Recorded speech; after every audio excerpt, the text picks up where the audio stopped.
আসসালামু আলাইকুম ওয়া রাহমাতুল্লাহি ওয়া বারাকাতুহু।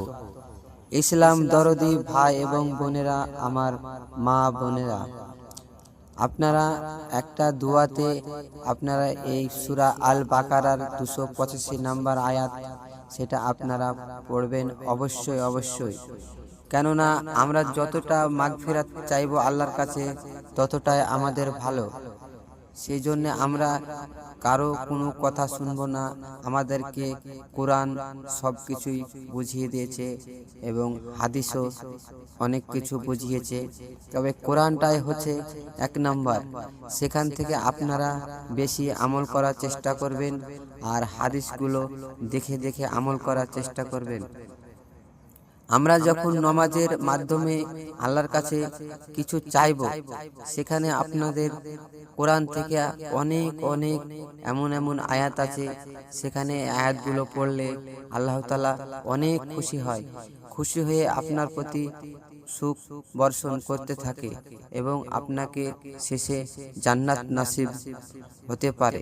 সর্বপ্রথম আগে আমাদের চরিত্রটা ভালো করে নিতে হবে, তারপর আপনারা ইমানদারের মতো সবকিছু আমল করতে হবে।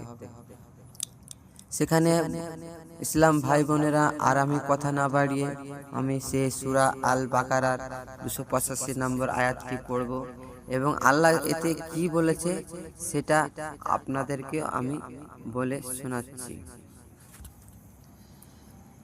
আউযু বিল্লাহি মিনাশ শাইতানির রাজিম। বিসমিল্লাহির রহমানির রহিম। আমানা রাসূলু বিমা উনজিলা ইলাইহি মির রাব্বিহি ওয়াল মুমিনুনা কুল্লুন আমান্না বিল্লাহি ওয়া মালাইকাতিহি ওয়া কুতুবিহি ওয়া রাসূলিহি লা নুফাররিকু বাইনা আহাদিম মির রাসূলিহি ওয়া ক্বালু সামি'না ওয়া আতাইনা গাফরানাকা রাব্বানা ওয়া ইলাইকাল মাসির।